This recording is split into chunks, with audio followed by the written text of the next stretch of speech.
સુરતમાં મોડિફાઈડ વાહન ચાલકો સામે કાર્યવાહી કરવામાં આવશે. સાથે સાથે ટ્રાફિક પોલીસે ઓટો ડીલર્સ વિક્રેતા અને ગેરેજ માલિકોને પણ ચીમકી આપી હતી.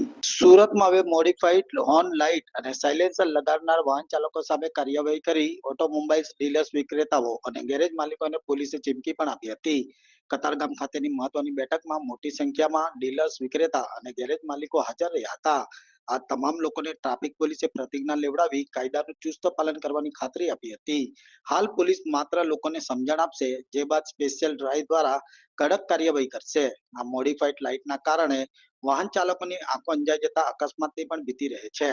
જ્યારે બિનજરૂરી હોર્ન વગાડવાના કારણે બાળકો અને વૃદ્ધોના મગજ પર માનસિક અસરને ધ્યાને લઈ પોલીસ કાર્યવાહી કરવામાં આવશે તેવી વિગત જાણવા મળી હતી.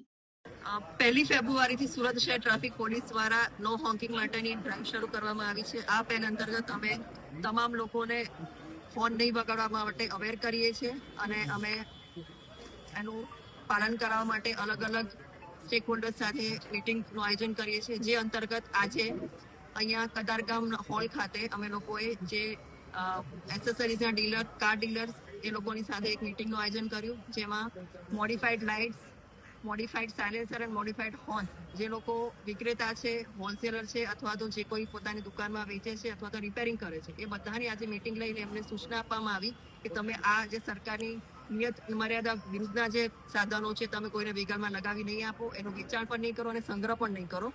સાથે સાથે એ લોકોને આનાથી શું ગેરફાયદા થાય છે એની પણ સમજણ આપવામાં આવી અને લોકોને પ્રતિજ્ઞા લેવડાવવામાં આવી કે એ લોકો હવે પછી આવા કોઈ વસ્તુનું વેચાણ નહીં કરે અને અમારી જે આ મુહિમ છે સાયલેન્ટ સુરત સિટી બનાવવા માટેની, એમાં અમને સાથ સહકાર આપશે.